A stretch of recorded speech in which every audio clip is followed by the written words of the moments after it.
Ya, shalom Bapak Ibu semuanya. Selamat berjumpa dalam program Q&A, tanya jawab bersama saya Jarod Wicarko, pendiri dari Keluarga Indonesia Bahagia. Biasanya saya ditemani seorang konselor atau seorang hamba Tuhan, tapi ya itu tidak selalu karena masing-masing punya kesibukan, apalagi hari-hari ini ya, wabah COVID luar biasa, di mana-mana banyak orang terkena, akan termasuk anak saya sendiri COVID, dan kami tidak bisa menemukan rumah sakit karena semuanya penuh dan kami rawat di rumah. Itu kejadiannya 15 Juni dan sekarang puji Tuhan ya sudah sembuh. Dan selama merawat itu pun saya tetap meneruskan pelayanan-pelayanan seperti ini ya, karena ini juga penting walaupun bukan soal COVID tapi bagi keluarga. Nah, hari ini saya akan membahas sebuah kasus ya, seorang ibu menikah dengan seorang duda yang istrinya meninggal 5 tahun yang lalu. Ya, berarti memang boleh ya kalau istilahnya duda meninggal atau janda meninggal.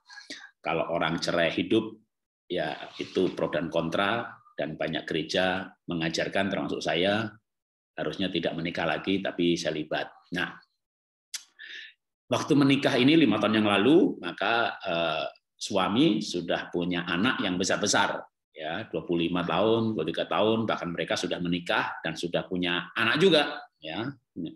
Nah, masalahnya, berarti ini yang bertanya si ibu, gitu ya. Berarti anak tiri. Mereka semuanya sudah menikah, sudah punya anak-anak, tapi belum mandiri.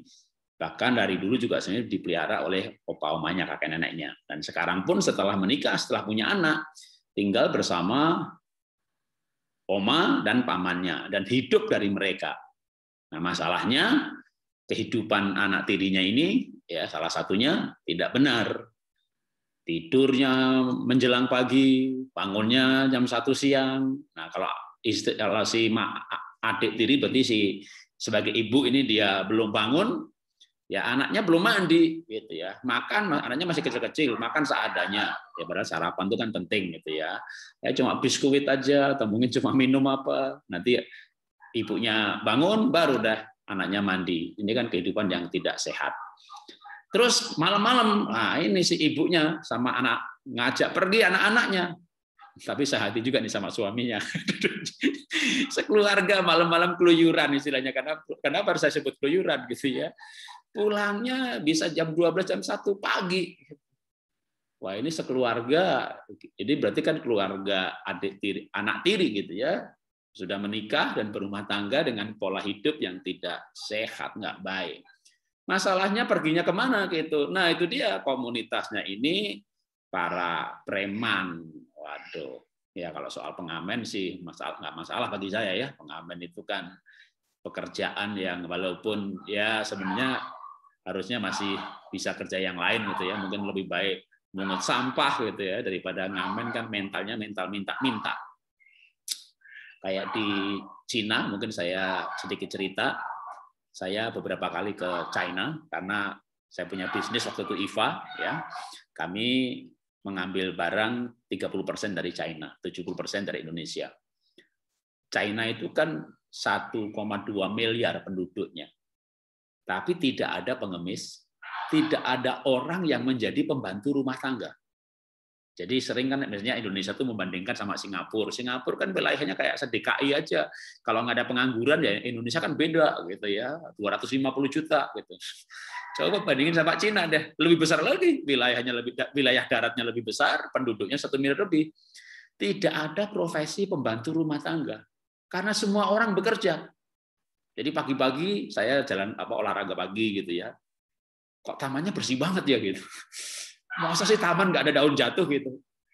Saya penasaran. Besok paginya saya bangun pagi lebih pagi lagi, jam 6 gitu, udah keluar dari hotel ke taman gitu. Waduh, oma-oma nyapu gitu. Jadi mereka dikaryakan, maka nggak ada yang menganggur. Sampai oma-oma pun nyapu. Tapi mereka tentu yang udah tua ini nggak bekerja 8 jam sehari, cuma 2 jam. Tapi di sana tidak ada pembantu rumah tangga karena semua orang bekerja. Ya, pembantu rumah tangga sih bekerja juga, tapi kan menunjukkan bahwa level pekerjaan itu, kalau misalnya sebuah desa di situ ada pabrik, Akhirnya Indonesia mulai sekarang juga mulai agak susah ya, cari pembantu itu lebih sulit saat-saat ini. Artinya sudah mulai banyak pekerjaan di kampung-kampung ya, walaupun mungkin kerjaannya online, jualan lewat apa gitu ya. Tapi saya ceritakan ini apa? Mentalnya itu loh. Mentalnya itu kerja gitu. Makanya ya kita boleh belajar dari mana aja ya, belajar dari Arab, dari Israel, termasuk dari China. Kalau emang China ada hal yang baik, etos kerjanya itu yang menurut saya wah, kerja, nggak ada pengamen gitu. Nah, makanya kembali kepada kasusnya. Ini anak tirinya membawa cucu tiri. Belum pernah dengar ya istilah cucu tiri. Yang nggak ada cucu tiri sih ya, anak dari anak tiri gitu kan, berarti kan cucu-cucunya ya. Ini diajak keluyuran malam-malam sampai pulangnya menjelang pagi. Nah, akhirnya papahnya, berarti suami ibu ini dong ya kan. Kan yang ditanyakan ini adalah anak tirinya yang hidupnya nggak benar, masih disupport secara ekonomi sama orang tuanya, sama omanya, sama pamannya. Akhirnya papanya menasehati, akan dikasih support kalau jam 10 malam sudah pulang ke rumah. Dan paling tidak jam 9-10 lagi sudah bangun. Ya. Nah, ini sebuah niat yang udah bagus nih. Sudah menikah masih mau disupport gitu ya, karena kenyataannya mereka nggak bisa mandiri. Daripada kumpul preman jadi preman, kumpul pengamen jadi pengamen.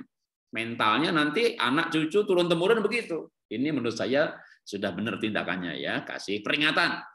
Kalau nggak pulang jam 9-10 malam, nggak bangun pagi, support dihentikan. Waduh, masalahnya tetap saja begitu.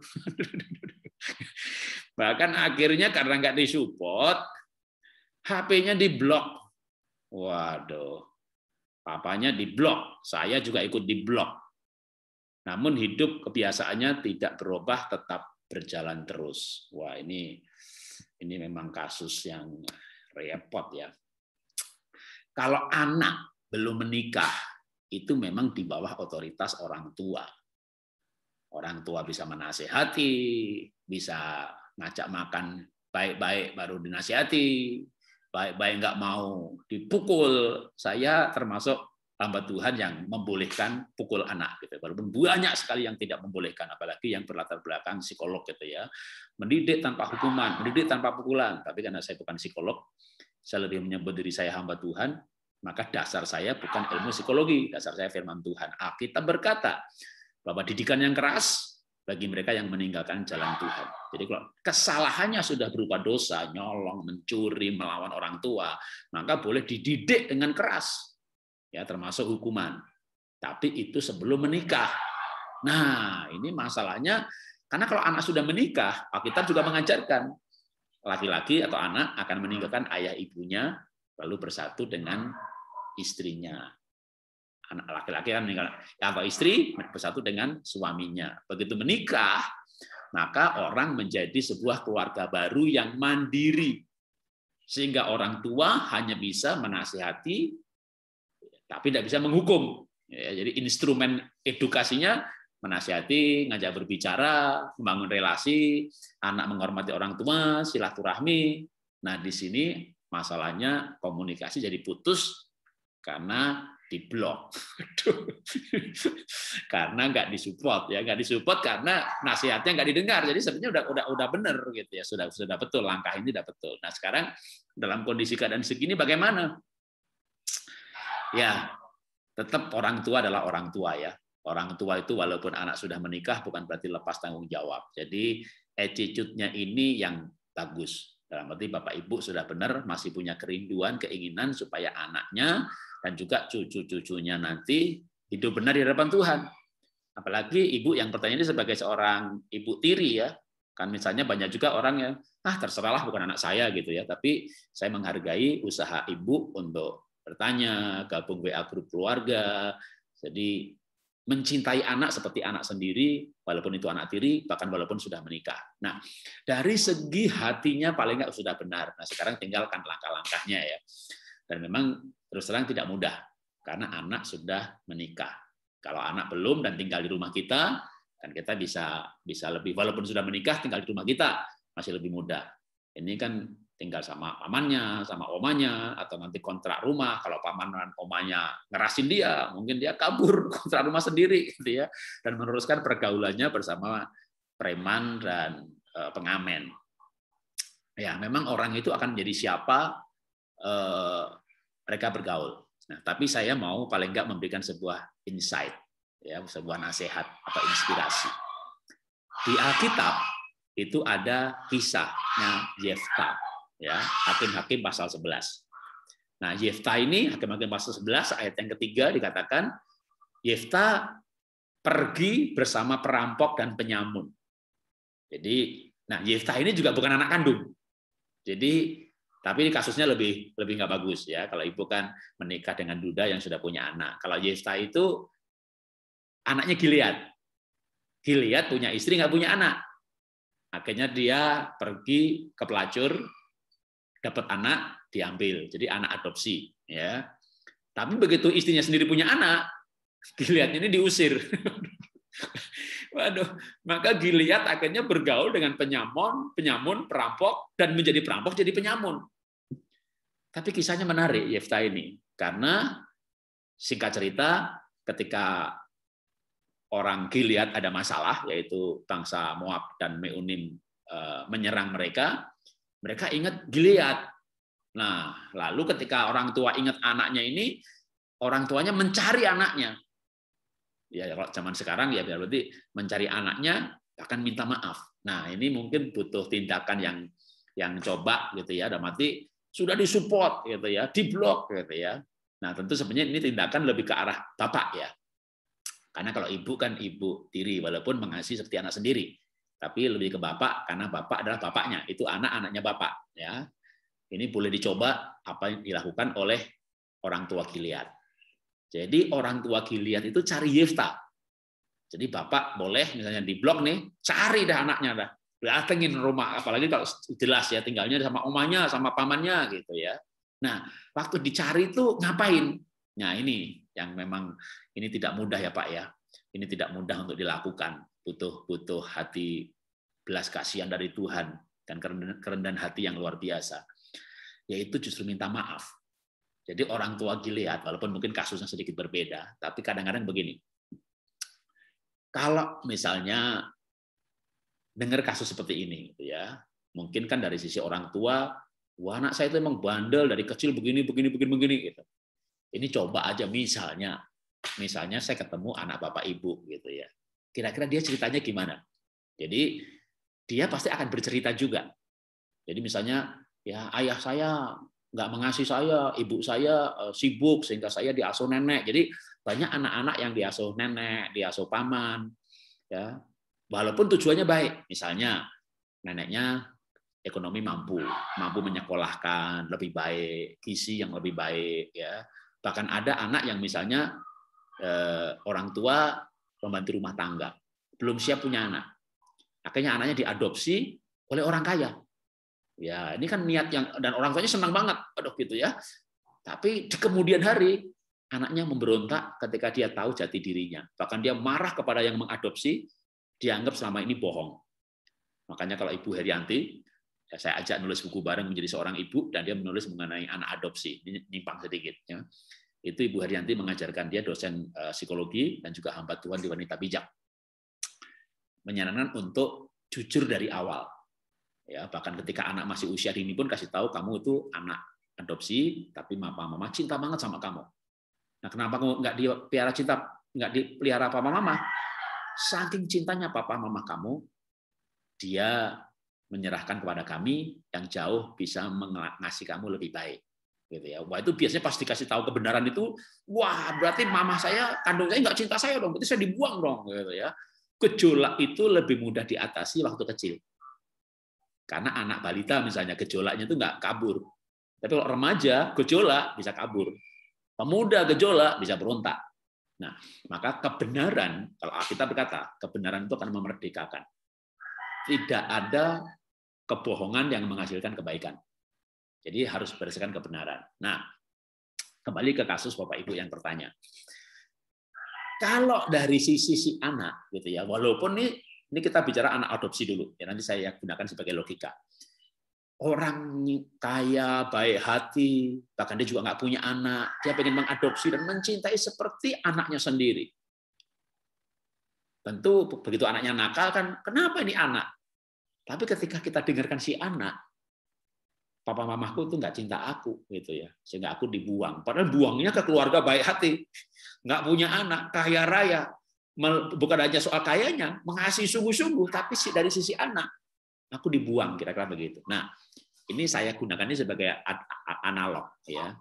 Jangan-jangan anak bapak itu baik yang laki atau perempuan, dua-duanya merasa nggak dikasih oleh ayahnya. Jadi memang banyak sekali kehilangan figur ayah itu seperti Yefta ketika ditolak sama ayahnya, dibuang, diusir karena sudah punya anak kandung. Dari baik berubah jadi perampok sama penyamun. Jadi pernah juga saya dengar kesaksiannya si Yeri itu Yeri Pati Nasarani ya. Saya sebut nama karena dia juga sudah kesaksian di acara saya. Dan saya ketemu dia waktu dia di panti rehab narkoba. Jadi ikut narkoba segala macam. Nah, singkat cerita, orang narkoba itu kan bermasalah ya.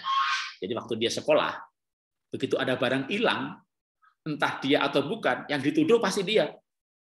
Jadi, wah, karena ada kehilangan barang berharga, sampai akhirnya sekolah panggil papahnya, ya, Yeri Pati Nasarani. Ayahnya banyak orang yang kenal kali ya, Roni Pati Nasarani, pemain sepak bola yang sangat terkenal di Indonesia waktu itu.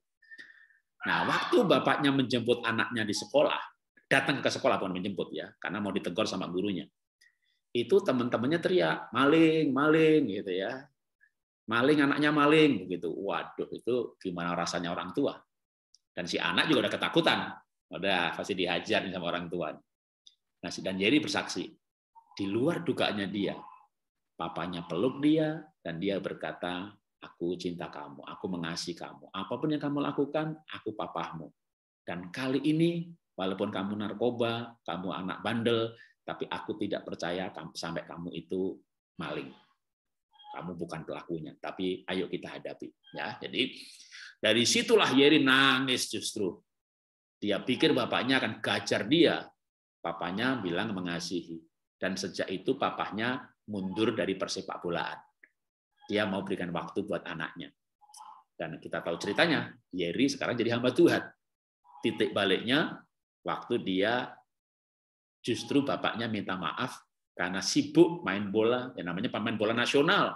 Tapi itu jadi pelatih sepak bola, di mana nggak sibuk, saudara ya, pejabat-pejabat atau orang-orang penting pasti sibuk. Dia tinggalkan itu semuanya untuk anak. Wah, itu yang membuat Yeri nangis. Orang udah besar dia, ya, udah jadi pemuda di atas 22 tahun, nangis bertobat. Nah, kisah Yefta dan kisah Yeri ini serupa. Maka semua yang dilakukan tadi menurut saya sudah baik. Ini sebagai tambahan, ya. Bapak masih mau mensupport anaknya. Ini bapak yang luar biasa. Ya, ibu juga punya kerinduan supaya anak tirinya hidup benar. Ini sudah secara hati ini sudah luar biasa ya, sudah benar. Ini sebagai tambahan. Coba ini memang kayak sedikit main drama atau dramatis, maksudnya bukan main drama karena sungguh-sungguh.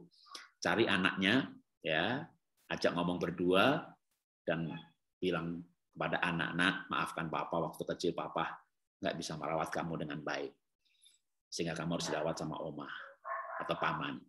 Tapi itu sebenarnya papa lakukan karena omah jauh lebih baik bisa merawat kamu. Jadi kalau kamu ada kekecewaan dengan papa, maafkan papa. Tapi papa ingin kamu hidup lebih baik. Ya, tidak bergaul dengan pergaulan yang nggak benar gitu ya. Bahkan mungkin kalau soal nasihatnya bisa disimpan ya, tapi Bapak kadang-kadang begini. Kadang orang-orang itu merasa begini. Bahkan ketika ayahnya seorang tokoh masyarakat atau pendeta gitu ya. Anaknya narkoba atau bergaul dengan preman. Karena saya pernah punya adik begitu ya. Adik saya itu pernah kena narkoba dan teman-temannya preman. Dia itu bilang begini. Mas Jarod, dia panggil saya Mas, tapi dia dengan saya cukup baik karena saya support dia juga. Ya, waktu dia terkena narkoba, lalu kuliah nggak lulus, saya support dia. Ya, dia butuh usaha, gitu ya. Saya punya sport club, saya beli, ambil alih, lalu saya rubah jadi sekolah.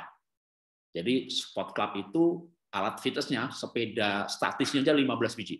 Lalu alat yang kompleks gitu ya, unit yang gede itu satu unit 200 juta. Itu satu set alat fitness, itu fitness center besar saya beli, tapi saya jadikan sekolah.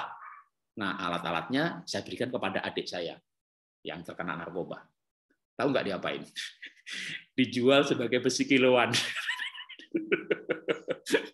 Alat fitness senilai 500 juta dijual besi kiloan, cuma 20 juta lakunya. Nah, itulah perilaku anak narkoba. Aduh, apapun dijual. Sempat waktu itu mobil saya dibawa sampai istri saya sampai waduh. Jadi saya bawa ke Jakarta karena di Solo, ya. Saya bawa ke Jakarta, kerja sama saya berantem sama anaknya kongsi saya, adiknya kongsi saya, mau bunuh-bunuhan. Waduh, karena anaknya kongsi saya juga mendem sama-sama mabuk gitu. Kita sama-sama pengen memulihkan adik kita. Wah, berantem mereka mau bunuh-bunuhan. Saya ditantang sama adik saya, pilih saya atau kongsi gitu. Waduh.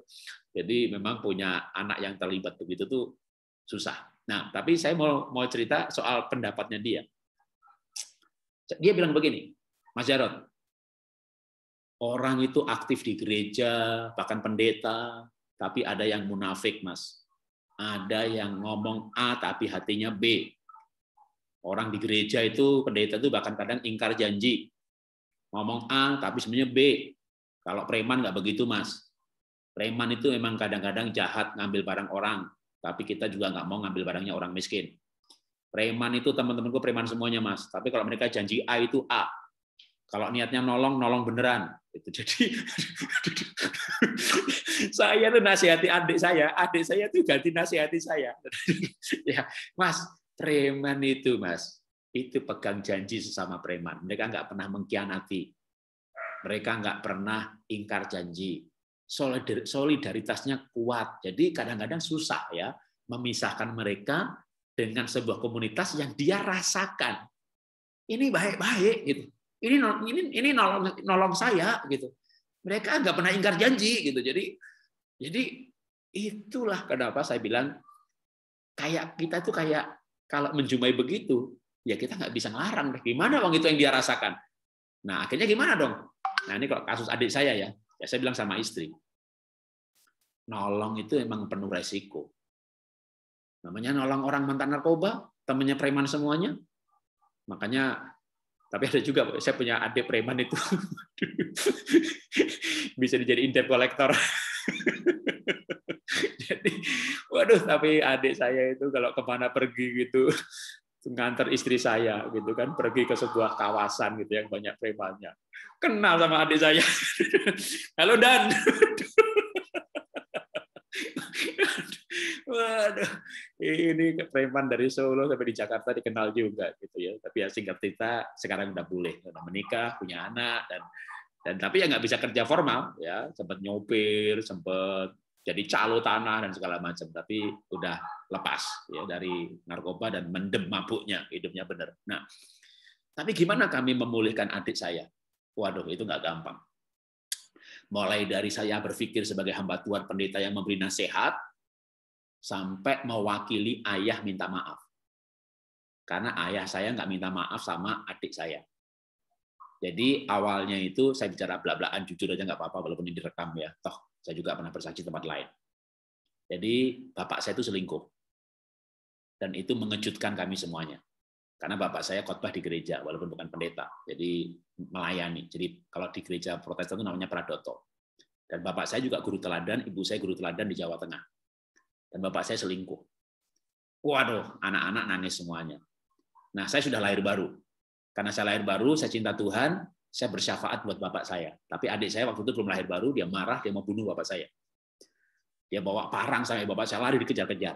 Nah, gara-gara membunuh, dia ditangkap polisi. Wah, itu adik saya makin kecewa dengan bapak saya. Apalagi gara-gara bapak selingkuh, ibu saya kena stroke. Waduh, adik saya makin marah dengan bapak saya. Gara-gara stroke, diabetesnya kambuh terus. Waduh, itu adik saya makin benci bapak saya. Sampai akhir singkat cerita, dia kuliah nggak selesai, dan gara-gara itu narkoba.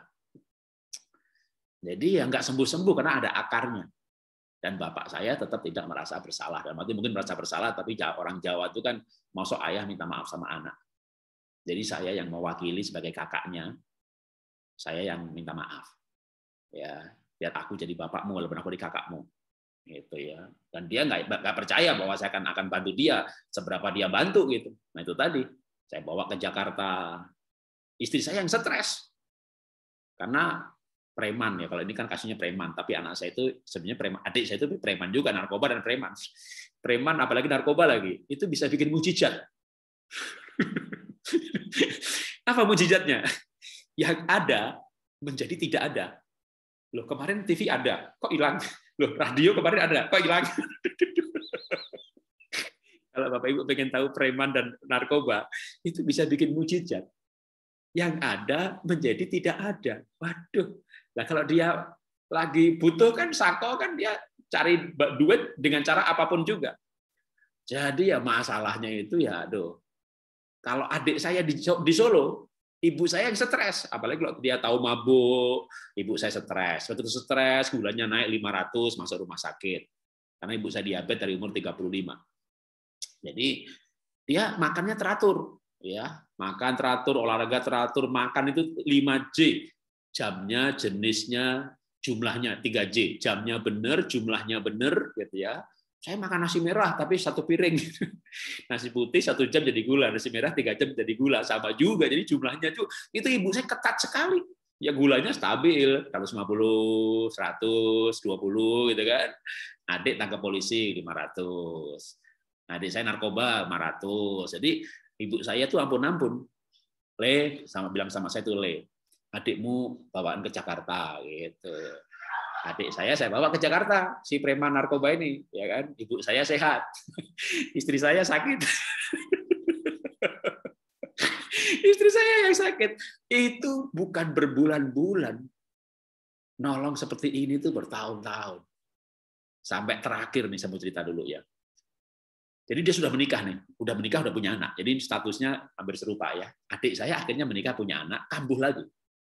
Nah, waktu kambuh itu saya bilang sama istrinya, kamu mau nggak saya pisahkan sama suamimu? Ini kepada istrinya, jadi ipar saya. Kamu rawat anak-anaknya. Ya, adik saya suamimu tak bawa pergi. Itu. Istrinya setuju. Ya, saya bawa ke Amerika. Nggak tanggung-tanggung. Kenapa? Karena dia nggak bisa bahasa Inggris.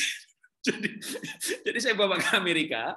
Di Amerika saya karena saya sering pelayanan ke sana. Waktu itu saya ke Denver berkali-kali. Jadi saya punya teman baik. Kalau saya ke Amerika nginep rumahnya dia punya restoran. Saya bilang sama dia, butuh tukang nyuci piring nggak? Butuh ngepel nggak? Dan sekaligus jaga restorannya. Oh mau. Tapi gajinya gimana? Udah ikuti standar di sana aja, standar imigran gelap aja. Kalau yang legal kan gajinya tinggi, nggak apa-apa dah. Itu siapa sih? Adik saya sendiri ya begitu. Wah, adiknya Pak Jarod boleh lah, tapi saya nggak cinta kalau dia narkoba.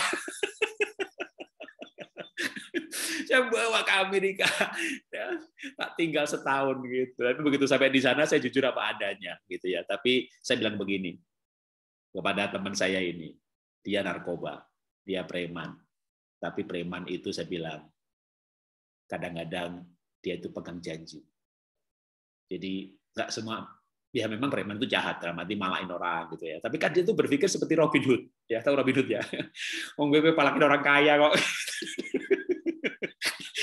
Saya palak dia parkir 10.000 dia nggak jadi miskin dan aku bagi-bagi. Jadi ada loh, preman itu merasa sebagai pahlawan loh. Jadi saya mengajak Bapak Ibu untuk berpikir dari sisi anak dan mantu ya. Karena baru saya punya, jadi anak saya itu merasa dia itu pahlawan gitu loh. Dia tuh palakin orang-orang kaya gitu. Apalagi kalau di Solo ya, ini maaf ini ya, saya sendiri juga pernah hidup seperti itu. Kita itu, saya tak palakin Cino. Jadi kita tuh nggak suka sama Cina gitu ya. Bahkan dulu kita bakar-bakar toko segala macam. Tapi setelah saya lahir baru, saya jatuh cinta sama orang Tionghoa. Dan istri saya orang Tionghoa. Jadi dulu saya nggak bisa bilang Tionghoa gitu ya, Cino. Jadi adik saya tuh saya tak palakin Cino, duitnya opek. Jadi saya palakin orang kaya, duitnya tak bagi-bagi. Jadi preman itu kita menganggapnya jahat, dia merasa pahlawan. Saudara. Nah waktu saya ke Amerika, saya bilang sama teman saya, kalau sampai ada apa-apa aku tanggung jawab. Sampai misalnya nih barangmu ada yang hilang, yang dijual. Tapi dia tuh nggak bahasa Inggris. Jadi kalau dia sako, dia pasti nggak tahu carinya narkoba kemana, gitu ya. Jadi begitu sako dia gulung-gulung di basement. Dia akan tinggal di basementnya restoran. Oke, singkat cerita, dia sembuh. Jadi putus total terhadap obat. Karena kalau direhab, itu dikasih obatnya itu bertahap, makin sedikit, makin sedikit, makin sedikit, makin sedikit, tapi nggak ada kisah kesembuhan, jarang sekali. Putus total, sako jeburin ke kolam renang, sako tempeleng sekalian begitu kan. Kalau ini yang saya nggak tega tempeleng, ya sako. Kalau di luar negeri di basement mau ada siapa sendirian di basement gitu kan, nggak mungkin rusak-rusak barang, dia tahu barangnya orang lain. Dan memang saya ajak begitu, dia sepakat. Saya bilang, kalau kamu sembuh, kamu dicari. Kalau kamu di Indonesia, kamu dicari lagi, kamu dicari lagi. Saya bawa dia ke Amerika. Nah, teman-teman mabuknya mati satu persatu karena dia sudah selain narkoba itu pemabuk. Ya, kalau orang Jawa itu kan mabuknya tuh dioplos gitu loh. Ya, ciu campur ini campur itu. Jadi parah udah. Saya fungsi ke Amerika, betul temannya mati satu-satu, waktu dia pulang dia nggak ada yang nyari lagi. Nah, singkat cerita dia sembuh. Jadi emang menyembuhkan preman itu nggak gampang ya. Nggak gampang. Jadi nah, sekarang dari cerita tadi mungkin nasihat saya satu aja gitu ya, yang tadi yang coba seperti ayahnya Yifta, yaitu Gilead, atau seperti yang saya lakukan tapi bukan sebagai orang tua, saya sebagai kakak. Saya minta maaf bahwa ya kamu mau nggak mau harus maklumin itulah bapakku. Memang itu kenyataan. Memangnya saya nggak kecewa lah, ya kecewa. Tapi apakah kecewa itu berguna buat saya? Tapi ngomong begini nggak gampang ya, kalau saya tidak terbukti dulu bahwa saya itu mau tolong dia. Dan tolongnya itu berkali-kali gitu kan, kasih pekerjaan, bawa ke Jakarta, dan itu benar-benar sampai akhirnya sekarang ini begitu udah pulih, waduh adik saya sama saya sayang banget nih. Bahkan kadang kalau preman bertobat tuh sayangnya lebih daripada kalau saya pelayanan ke Semarang gitu, adik saya di Solo nih, aku ke Semarang, aku jemputan ya gitu ya, dijemput sama dia. Saya mau ke Salatiga nih, nanti aku mendaratnya di Solo dulu, aku mau khotbah di sana, nanti kamu jaga stand jualan buku saya ya gitu. Jualan buku dia, mau dia. Kemanapun saya suruh nganter dia, diantar sama dia. Jadi dari 5 bersaudara itu nih adik saya ini itu memang benar. Itu pegang janji itu. Dan sekarang jadi preman tapi preman baik gitu ya. Jadi di Solo itu di kompleksnya di wilayah di mana orang tua saya tinggal itu preman yang nggak benar disikatin dia semuanya. Nah, terjadi pemulihan ya, tapi ini prosesnya panjang. Jadi coba satu sisi dulu ya. Nanti kalau misalnya sudah dilakukan masih ada pertanyaan lebih lanjut, kita bahas lagi aja. Enggak apa-apa, saya menyediakan waktu dalam arti boleh sudah bertanya itu bertanya lagi. Tapi sekarang ini coba lakukan seperti yang ayahnya Yifta lakukan, mencari anaknya dan berbicara dari hati ke hati untuk menyampaikan minta maaf kalau dulu waktu kecil papa tidak menjadi seperti papa yang kamu harapkan. Itu aja, jangan banyak-banyak ngomong, sampaikan hal itu, tunggu biar dia merenungkan perkataan itu. Ya. Nah, apapun reaksinya, nanti apa reaksinya bisa kalau misalnya enggak di Q&A bisa WA nanti saya balas. Ya, tapi biarkan kalimat-kalimat itu dia renungkan. Dan kalau mau lebih bagus lagi, ambil waktu doa puasa, ya kalau misalnya enggak biasa puasa, doa sebelum mengucapkan itu. Jadi saya punya anak saya itu mau nasihati temannya di kantor supaya enggak ngerokok. Tapi dia takut dibilang munafik, marah. Dia puasa khusus untuk temannya itu. Seperti Ratu Esther mau ngomong sama Raja Ahasveros, sebelum ngomong dia puasa dulu. Jadi saya tanya sama anak saya, terus kamu puasa ngapain? Ya aku bergumul sama Tuhan. Kalimatnya ini atau ini ya? Kalau kalimat ini nyinggung nggak ya? Kalimat yang paling bagus gimana ya? Minta hikmat, kata-kata yang tepat untuk mencari itu. Gitu ya. Nah, tentu yang paling tepat itu adalah Bapak. Ya, karena kadang-kadang anak mungkin punya rasa penolakan terhadap ibu tiri, walaupun ibu tirinya baik, gitu ya. Jadi itu berbeda.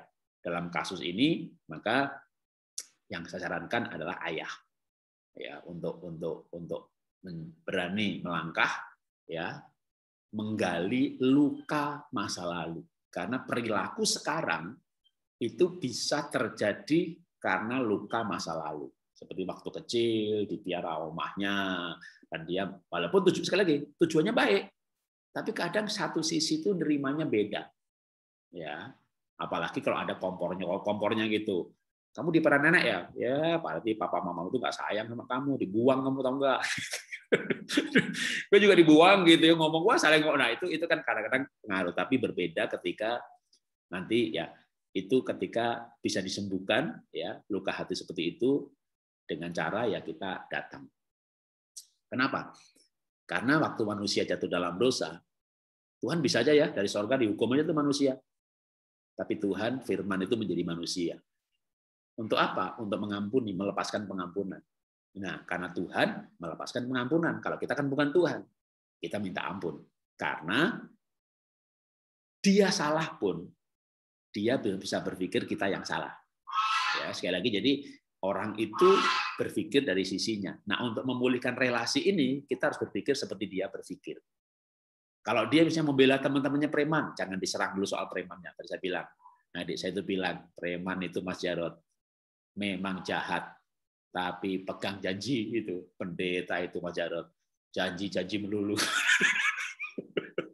Jadi orang itu kalau bergaul dengan preman itu dia akan membela para preman karena dia merasakan preman itu baik gitu loh ya, walaupun tadi tidurnya pagi, bangunnya siang, kerjaannya minta-minta, tapi mereka bisa berpikir bahwa kami Robin Hood, pahlawannya orang-orang miskin tapi yang nggak berani minta, kami yang minta. Saya tidak untuk diri sendiri loh.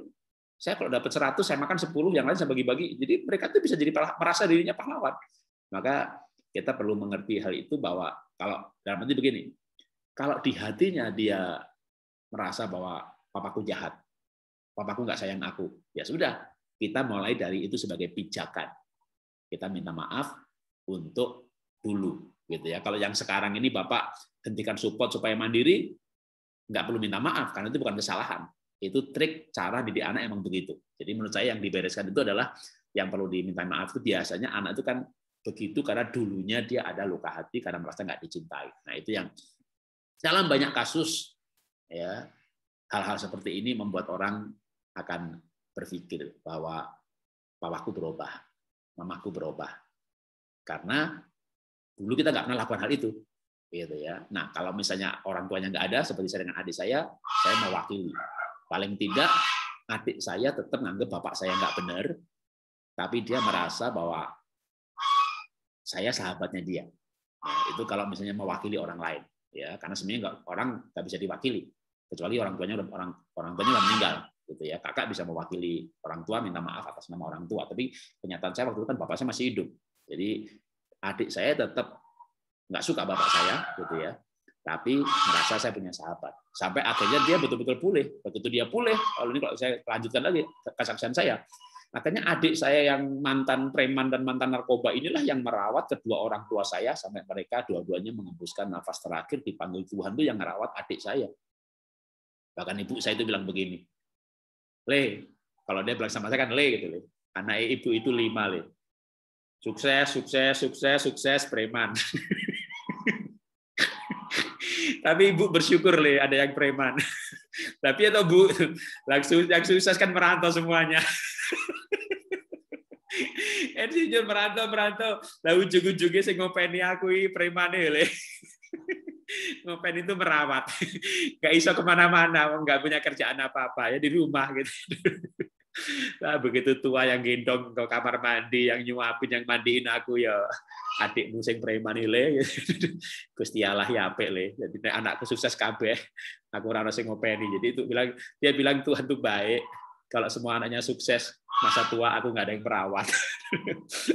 Yang sukses membiayai, tapi kan nggak bisa di sampingnya. Jadi ibu saya itu sampai bicara begitu karena adik saya sudah mantan preman. Dalam arti ya nggak jahat lagi, tapi ya di kampungnya masih sebagai preman-preman yang baik. Dalam arti kalau ada masalah apa-apa dia yang tangani. Bahkan kalau ada polisi oknum ya, bukan polisi oknum, polisi yang cari gara-gara atau oknum pejabat yang malak-malak gitu, dia hadapin loh. Itu benar premannya muncul, tapi melawan yang ketidak benar itu, termasuk siapapun yang tidak benar, mau polisi, mau oknum pejabat, ya labrak semuanya. Rasa takutnya nggak ada, dan semua masyarakat di sana menganggap dia ya sebagai pahlawannya mereka gitu ya. Jadi ada harapan, tetap ada harapan. Yiftah akhirnya menjadi hamba Tuhan ya. Yiftah itu kan akhirnya menjadi salah satu hakim di Israel ya. Ada Gideon, Samgar, Deborah, Barak, Yiftah. Nah, Yiftah dalam daftar salah satu dari hakim-hakim Israel sebelum Israel punya raja. Ya, itu yang memimpin hakim-hakim itu salah satunya Yiftah. Pernah menjadi perampok, pernah menjadi penyamun. Tentu ya kita nggak berani berandai-andai sampai nanti ini mantu yang preman ini jadi wali kota gitu, kayak Bu Risma gitu, mungkin yang nggak setinggi itu, tapi paling tidak hidupnya pulih jadi orang yang baik. Ya, saya akan akhiri acara Q&A ini, kita berdoa bersama-sama. Bapak, kami berdoa buat ibu bapak yang mengalami masalah anak, bapak yang masalah anak, dan ibu anak tiri. Kami berdoa dalam nama Tuhan Yesus, Bapak Ibu diberi kekuatan, diberi kerendahan hati, diberikan cinta Tuhan, diberi kesabaran, ketabahan untuk mendidik anak yang sudah menikah, untuk mendidik anak yang sudah besar, bahkan sudah punya anak, sudah punya cucu. Di dalam nama Tuhan Yesus, Tuhan, supaya juga cucu-cucunya menjadi orang yang benar. Cucu-cucunya diberkati. Karena Engkau berfirman Tuhan bahwa orang benar, anak cucunya tidak akan minta-minta. Nggak akan jadi pengamen. Kalau toh anaknya masih, tapi cucunya dalam nama Tuhan Yesus, kami minta di dalam nama Tuhan Yesus, supaya cucu-cucunya mengenal kebenaran. Berikan hati seorang opa-oma sebagai orang tua. Bahkan bisa juga untuk mengambil alih merawat cucunya, supaya cucunya dididik dengan baik dan benar. Berkati dan kami doakan kalau ayah akan mencari anaknya, bahkan mungkin untuk meminta cucunya dididik langsung oleh sang ayah. Apapun hikmat lanjutan yang Tuhan berikan, kiranya Tuhan buka jalan. Demikian juga Tuhan, kami berdoa untuk setiap yang mendengarkan program ini untuk kasus-kasus serupa. Kami percaya dalam nama Tuhan Yesus ada pemulihan. Sebagaimana Tuhan pulihkan Yefta. Sebagaimana Tuhan pulihkan adik hamba-Mu. Sekarang mereka menjadi orang yang benar. Bahkan adik hamba-Mu, anak-anaknya bisa sekolah di Jerman. Yang 3 anak, 2 anak di Jerman, 1 lulus UGM, dan semuanya diberkati. Dan kami berdoa juga dalam nama Tuhan Yesus. Cucu-cucunya diberkati. Ada pemulihan dalam keluarga ini. Karena 1 orang mencari Tuhan, seluruh keluarga diselamatkan. Dan berdoa dalam nama Tuhan Yesus, biar hikmat-Mu yang bekerja, dalam nama Tuhan Yesus ada pemulihan. Amin.